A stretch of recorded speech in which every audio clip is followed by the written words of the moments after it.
Badan Pusat Statistik BPS mencatat ada sejumlah komoditas yang kerap mengalami kenaikan harga pada bulan Ramadan dan menjelang Hari Raya Idul Fitri. Komoditas yang harus diwaspadai kenaikan harganya adalah daging sapi, daging ayam ras, dan telur ayam ras. Pelaksana tugas Kepala Badan Pusat Statistik Amalia Adi Ninggar Widyasanti mengatakan, kenaikan harga pangan jika dilihat dalam beberapa tahun terakhir selalu terjadi pada bulan Ramadan, Hari Raya, dan akhir tahun. Untuk itu, Amalia meminta pemerintah melalui kementerian atau lembaga terkait harus melakukan langkah antisipasi lebih awal agar potensi kenaikan harga komoditas pangan dapat diredam. Lebih lanjut, Amalia mengatakan jika dilihat secara historis dalam 3 tahun terakhir, komoditas pangan yang menjadi penyumbang inflasi cukup tinggi yaitu daging ayam ras, telur ayam ras, dan daging sapi.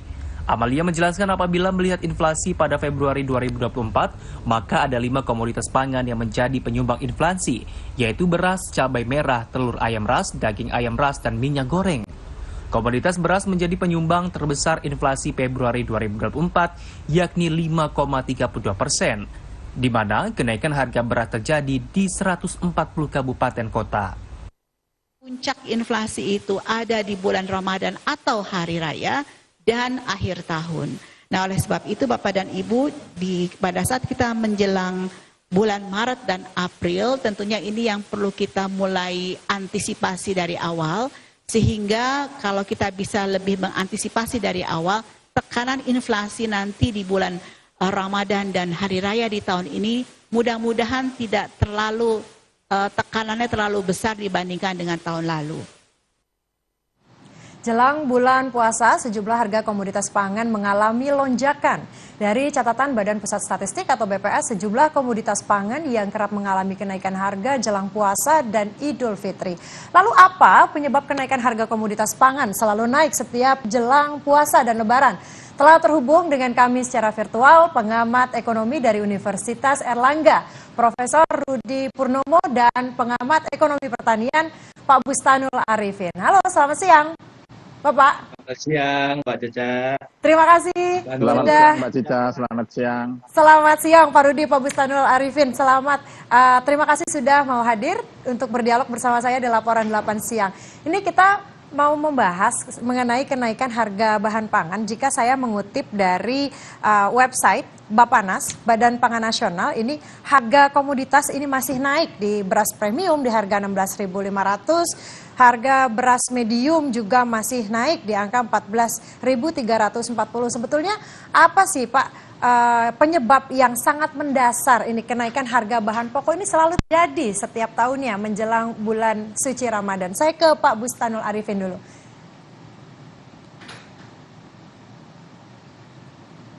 Ya Pak.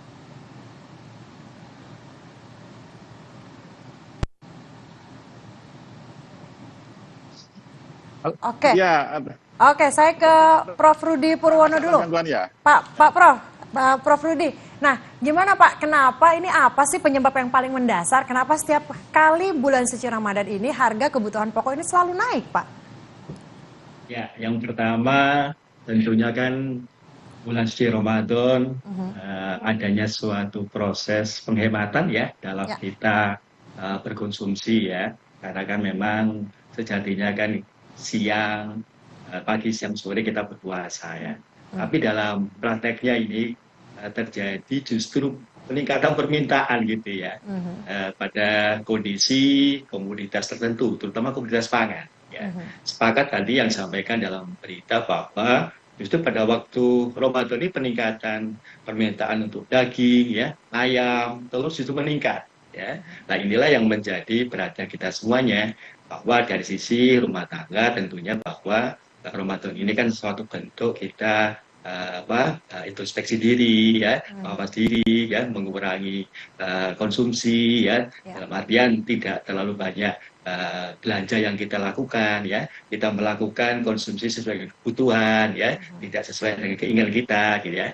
Namun ya inilah yang terjadi dalam fenomena di Indonesia ya, bahwa Ramadan itu permintaannya semakin tinggi terkait dengan komoditas-komoditas tertentu ya yang kita sampaikan.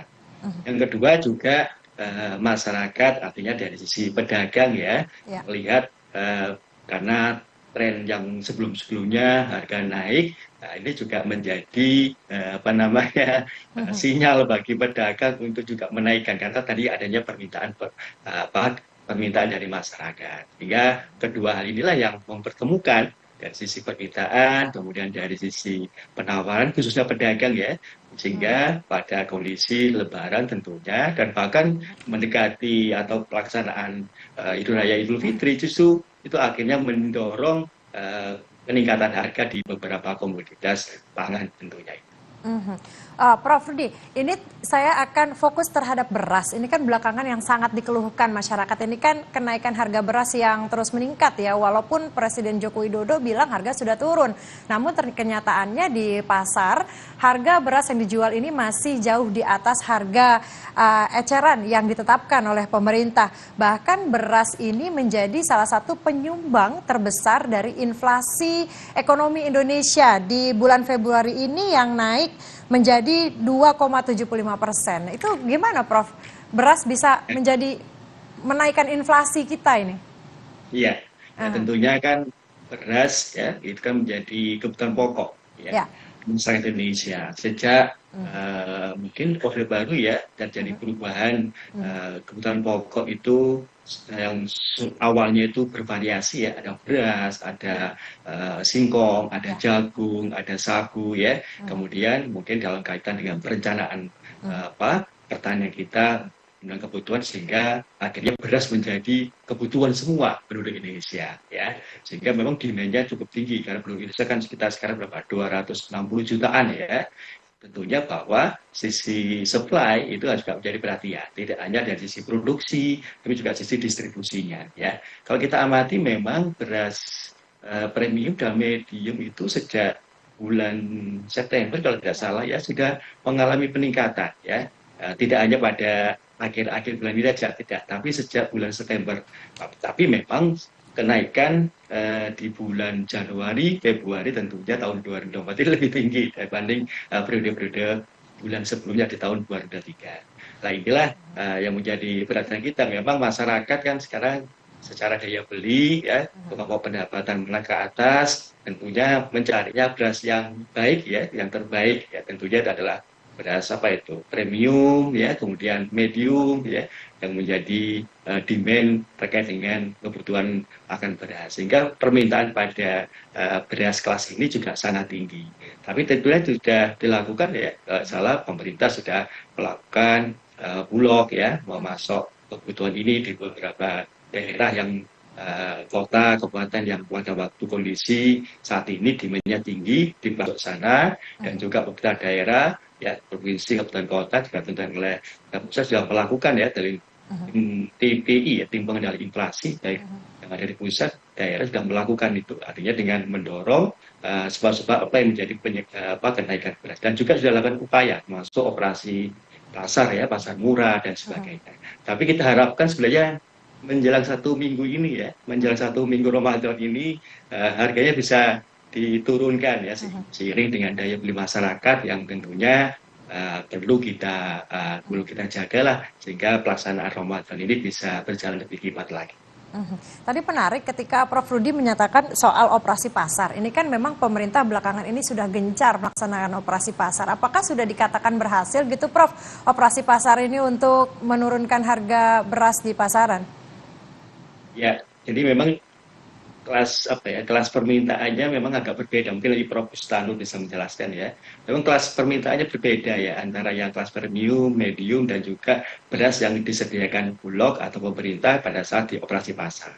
Jadi operasi pasar memang ini kan tujuannya supaya masyarakat yang berpendapatan menengah ke bawah itu terjaga ya, tetap bisa mengkonsumsi, membeli beras sesuai dengan kebutuhan yang tersedia. Namun di kelas yang medium dan premium ini masih beberapa kondisi memang ada yang supply-nya masih kurang ya.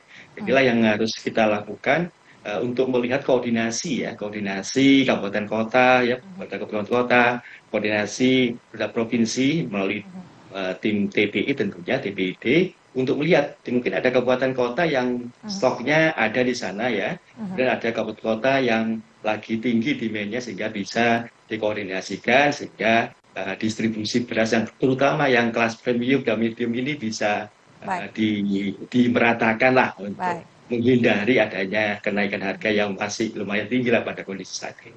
Baik. Kalau gitu saya akan berpindah sebentar ini ke Pak Bustanul Arifin. Pak Bustanul, sebagai seorang pengamat ekonomi pertanian, ini kan banyak petani yang mengeluhkan bahwa stok beras sedikit ini karena adanya efek faktor El Nino yang terjadi di akhir tahun kemarin. Dan juga curah hujan di awal tahun ini belum begitu merata. Kira-kira apa sih Pak mitigasinya yang harus dilakukan ini supaya stok beras ini tetap terjaga gitu Pak? Baik, Mbak Cica, terima kasih. Tadi memang sudah sampai Pak Aldi benar. Jadi ada masalah di supply. Anda tadi menyebutkan El Nino benar. Jadi saya punya hitungan bahwa produksi beras itu turun 1 juta ton gabah ya, GKG, atau beras ekuivalen dengan 600.000 ton. Itu besar. Mengapa turun? Karena luas panennya turun. Luas panen turun, mengapa? Itulah yang disebabkan karena tanamnya turun, berkurang, banyak yang bero, kata orang Jawa. Bero itu tidak ditanami ya, karena El Nino. Nah, dari situ terus mendorong kenaikan harga. Ada faktor lain yang di luar kendali kita, yang tadi juga di luar kendali kita juga sih, adalah harga faktor internasional. Jadi pasar beras internasional juga bermasalah, Mbak Cica. Kita mungkin sudah baca, Prof. Rudi pasti paham. Jadi India itu bertingkah. India sebagai produsen beras salah satu terbesar ya, selain Cina, kemudian Thailand dan Myanmar ya. Kemudian India itu melarang ekspor. Ya, jadi mengapa melarang ekspor? Ini ada hubungannya sama politik, Mbak Cica. Sama lah sama politisi di Indonesia lah, tingkah lakunya mirip-mirip ya. Jadi Prime Minister Modi ini ingin terpilih lagi. Pemilunya mungkin Mei ya. Akhirnya beras domestik diamankan dulu, takut kekurangan stok di dalam negeri, sehingga ekspor dilarang. Dan disitulah harga di global itu yang mencapai rekor tertinggi, bahkan sangat tinggi, bahkan dibandingkan ketika krisis pangan 2008, Anda mungkin masih muda. Jadi di situ sekarang cek kemarin itu 660 US dollar per ton beras average. Itu sangat tinggi, kan biasanya 350, 400. Dampaknya ke Indonesia. Ketika Indonesia tadi Anda tanya mitigasinya seperti apa, kita harus mencari dari impor. Yang diimpor juga nggak ada, jarang barang gitu kan. Disitulah sempat langka. Langkanya di Surabaya saya yakin juga ada, Pak Rudi pasti paham, terutama di retail modern beras itu sempat langka. Mengapa langka? Karena retail modern ini nggak mau ambil risiko kalau menjual di luar HET, harga eceran tertinggi, mereka bisa didatengin oleh Satgas Pangan, nggak mau mereka. Sehingga diborong sama orang banyak, sama ibu-ibu. Nah, tapi di pasar lokal, Mbak Cica, di pasar tradisional, yang modern juga, pasar tradisional modern, itu tidak langka barang, tapi harganya 16.000, 17.000, beberapa tempat bahkan 18.000 gitu. Dan kita tidak ingin ini berketerusan. Nah, sekarang beberapa sudah mulai panen. Saya cek data terbaru untuk beras, Maret ini perkiraannya sudah mulai surplus ya. Surplus itu artinya neraca produksi lebih besar dari neraca konsumsi karena sudah mulai panen. April kemungkinan surplusnya lebih tinggi, bahkan sampai 2,3 juta ton. Nah, dari situ seharusnya harga mereda dong. Harusnya harga bisa dijinakkan lah gitu. Jadi bahkan dengan produksi yang tinggi, tadi Pak Rudi sampaikan kerjasama antar daerah surplus dan daerah minus. Ya, kalau Surabaya kan perkotaan nih, yang bertani jarang, tapi sebelahnya juga banyak ya. Kemudian kalau di Jakarta nggak ada barang, ya, orang Jakarta panennya di Tanjung Priok sana beras impor kan, itu barang. Dan dari situ kemungkinan sudah mulai mereda. Saya berharap ya mereda. Justru Mbak Cica saya khawatir bahan pangan yang lain. Bahan pangan yang lain itu kayak daging sapi, ya. Kemudian gula, kita sudah pasti paham ya. Mengapa daging sapi naik? Ini memang anomali juga tingkah laku konsumen kita ini. Daging sapi itu konsumsinya cenderung naik selama bulan Ramadan, Ya. 3 kali lipat dari normal. Mhm. Itu yang bikin naik. Jadi nggak harus jadi ahli ekonomi bahwa di situ udah pasti naik gitu kan.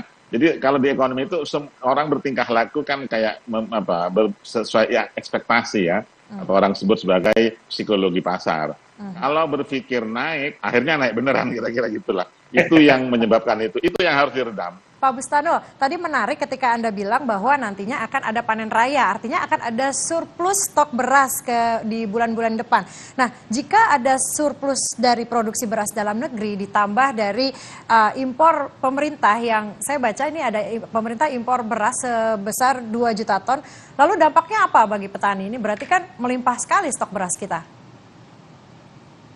Itu yang menjadi concern kami juga.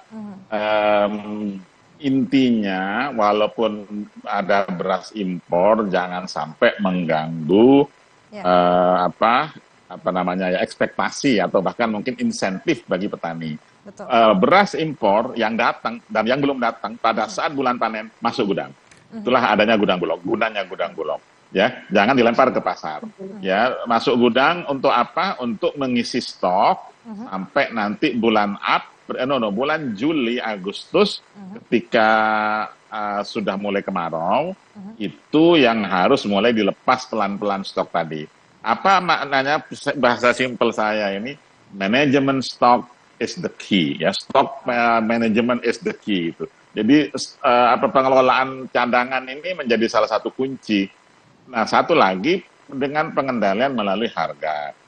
Mbak Cica paham ada namanya HPP, harga pembelian pemerintah, yang itu sebetulnya kalau dulu istilahnya harga dasar ya, ditetapkan kira-kira 5.000. Kemudian HET, harga eceran tertinggi, ditetapkan 10.900 sampai 13.000 sesuai dengan zonanya. Nah, harga boleh berfluktuasi sepanjang tidak di luar rentang itu, Mbak Cica. Artinya apa? Kelebihan produksi petani wajib dibeli oleh Bulog supaya tidak anjlok. Gitu untuk ngisi stoknya tadi. Itu poinnya.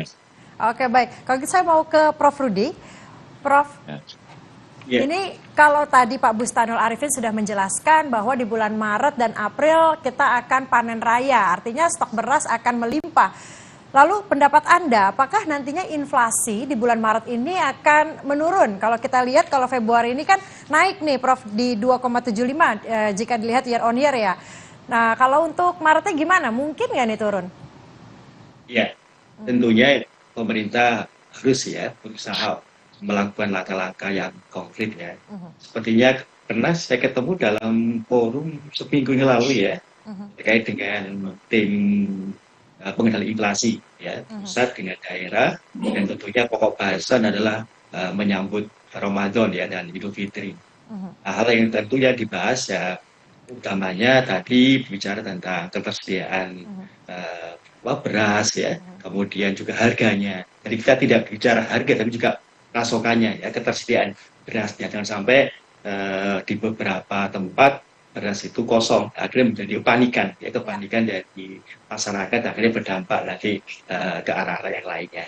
Nah, kita berharap dari rakor TPI tadi itu langsung ditindaklanjuti ya oleh instansi seperti Bulog, dan juga dinas-dinas, ya kemudian Bapak dan sebagainya. Intinya bahwa dalam 1 minggu ini terakhir ini langkah-langkah konkret harus sudah ada ya.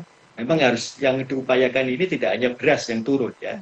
Kita berharap juga seperti daging tadi ya, daging meskipun angkanya juga kenaikannya secara persentase tidak terlalu tinggi, tapi tetap masih angkanya tinggi ya, angkanya tinggi. Jadi daging ayam, daging sapi ya, kemudian telur ya. Karena apapun masyarakat Indonesia tadi kalau misalnya kita berbuka ya, itu kan meja itu penuh ya. Kebutuhan kita untuk berbuka itu variasinya banyak. Betul. Dan berbagai lauk yang ada. Apalagi kalau misalnya kita mengadakan berbuka bersama. Itulah ciri khas Indonesia. Itulah local wisdom Indonesia, kekayaan budaya Indonesia. Sehingga tentunya ketersediaannya dan juga harganya memang harus dijaga. daging ya, tadi daging ayam, daging sapi, kemudian telur ya, kemudian beras juga harus diupayakan di sana, gula pasir ya, karena beberapa komoditas itu ini dibutuhkan ya untuk kegiatan apa namanya aktivitas rumah tangga, kemudian minyak goreng ya, ini harus juga diupayakan segera turun ya. Mungkin terkait dengan DMO ini juga harus patuhi ya teman-teman dunia usaha produsen minyak ya, sehingga pasokan di dalam negeri juga bisa terpenuhi, apalagi di bulan Ramadan pasti meningkat, dan itu bisa menenteramkan ya di keluarga apa ibu-ibu ya. Kemudian bumbu-bumbu ini ya, bumbu-bumbu juga penting ini Mbak Cica ya. Nah, ini bawang putih, bawang merah, cabai ini ya. Apalagi kalau di Jawa Timur, Surabaya itu sukanya penyetan itu, waduh ini ya, banyak kebutuhan akan cabai. Mungkin daerah-daerah lain juga ada kekasan di sana. Nah tentunya semuanya harus terpantau dan dilaksanakan apa namanya hal yang sangat konkret untuk menjaga pasokan tentunya dan juga harganya, gitu ya. Nah, ini ya ini ada tadi sudah Pak Bustanul terkait dengan sisi supply-nya. Nah, saya juga melihat dari sisi distribusinya, penting ya, distribusi antar daerah ya, kemudian juga menjaga informasi antar daerah terkait dengan komoditas ini, sehingga tentunya apa namanya masyarakat itu tenang ya, masyarakat tenang. Dan juga kita harapkan pihak terkait dengan upaya kepolisian ya, mungkin ada pihak-pihak yang ingin mendapatkan keuntungan di sini ya, dengan cara menimbun atau apa, makanya langkah-langkah konkret secara bersama-sama itu harus dilakukan. Itu tidak. Baik, saya ingin pindah ke Pak Bustanul Arifin. Tadi Prof. Rudi sudah menyinggung masalah distribusi. Nah, Pak Bustanul, apa saja sih yang biasanya kendala yang sering ditemukan di lapangan, misal di tahap distribusi ini? Bagaimana memastikan tahapan distribusi ini tetap bisa dikendalikan dan bahan pokok pangan yang dibutuhkan masyarakat itu bisa cepat sampai ke konsumen?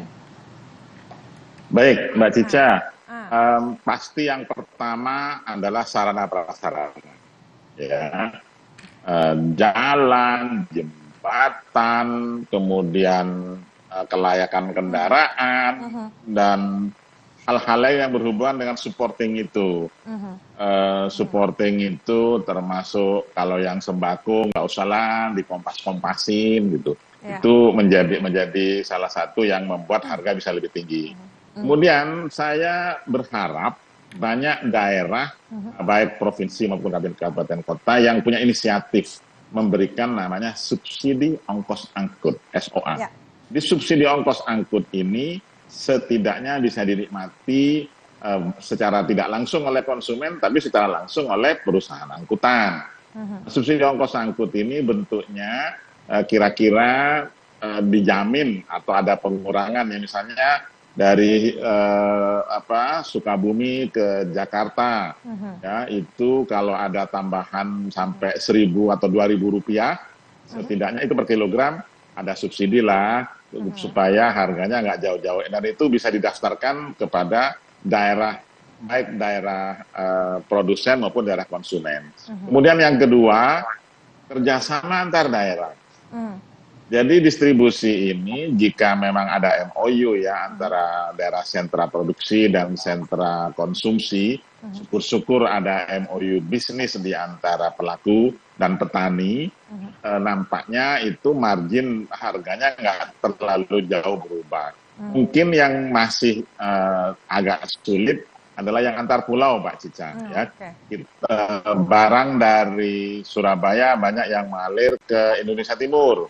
Dan di Indonesia Timur itu memang, makanya tadi saya katakan untuk harga eceran tertingginya juga berbeda di sana.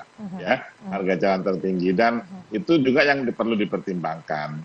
Jadi kita paham negara kepulauan seperti ini perlu ada penanganan khusus yang berhubungan dengan sistem logistik tadi. Itulah yang akan setidaknya ya meningkatkan efisiensi distribusi, syukur-syukur bisa memangkas biaya ya. Di situ yang mampu ada boleh lah, saya tidak mengatakan tidak boleh mengambil keuntungan sama sekali, boleh lah, tapi yang wajar sesuai dengan biaya yang dikeluarkan gitu. Dan sehingga tidak terjadi disparitas. Baik Pak Bustanul, kalau gitu saya closing statement Pak Bustanul nih, yakin nggak kalau pemerintah ini akan berhasil menstabilkan harga bahan pokok jelang bulan Ramadan? Baik, terima kasih. Bagaimana kalau dibalik? Bagaimana caranya supaya pemerintah dan tim bisa berhasil gitu? Oke. Jadi kita bantu, kita awasi secara baik. Kalau sampai ada penyimpangan, kita ikut teriak seperti itu. Oke. Jadi kalau tidak seperti itu, kalau tidak di-set target, nanti khawatir bisa leha-leha. Di-set target kan, saya tahu di Kementerian Dalam Negeri yang rapat mingguan yang dipimpin langsung oleh Pak Mendagri itu nggak main-main terhadap pimpinan daerah yang tidak bisa menstabilkan hal ini gitu. Apalagi yang PLT ya, PJ ya, PJ kan gampang dicopot tuh. Taruhannya memang jabatan gitu menurut saya, karena ini menyangkut hajat hidup orang banyak, kebetulan memang hari raya umat Islam, mohon tidak main-main dengan kondisi yang seperti sekarang gitu. Betul. Kalau Prof. Rudi, Prof, untuk closing statement saya ingin bertanya, apakah singkat saja Prof, apakah inflasi di bulan Maret mendatang ini akan aman dan harga bahan pokok akan stabil di pasaran? Ya, tentunya juga sama ya, dengan apa yang disampaikan Prof. Bustanul. Apa yang dilakukan oleh pemerintah dalam rangka menjaga inflasi ini dalam kondisi yang rendah dan stabil ya. Tentunya tim pengendali inflasi pusat, provinsi, kabupaten kota ya, ini terus melakukan langkah-langkah yang sangat konkret untuk menjaga harga-harga khususnya menjelang Ramadan dan Idul Fitri ya. Tentunya ini kan koordinasi yang dan dilakukan ini kan juga perlu dukungan ya. Dan semuanya termasuk media ya, artinya menyampaikan bahwa ya mungkin ada daerah yang mengalami kenaikan harga ya. Tapi pada intinya kita lihat secara keseluruhan kan harus lebih fair gitu ya kita ya. Artinya masyarakat mengetahui memang pada saat ini adanya Ramadan ini ada perubahan dari kebiasaan budaya Indonesia yang akhirnya kebutuhan yang seharusnya itu diutamakan, ternyata mungkin keinginan lebih diutamakan sehingga demandnya agak tinggi. Tapi tentunya bahwa pasokan yang ada di masyarakat untuk semua kebutuhan yang dibutuhkan khususnya oleh ibu rumah tangga pada saat ini dan ke depan ini, dan juga harganya itu menjadi perhatian kita semuanya. Ya. Kita berharap pasokannya ada, tidak ada kekurangan, harganya pun juga tidak terlalu tinggi, dan kita juga siap menyambut Lebaran ini dengan baik, dengan khidmat, dan tentunya juga kita berharap petani pada bulan Maret, April pada saat panen raya juga menikmati bagian dari hasil produksi petani mereka. Keseimbangan yang harus kita jaga, gitu ya. Baik, terima kasih atas dialog siang ini untuk Pak pengamat ekonomi Profesor Rudi Purwono dan juga pengamat ekonomi pertanian Pak Bustanul Arifin. Terima kasih sudah bergabung bersama saya di Laporan 8 Siang. Terima kasih Pak. Terima kasih.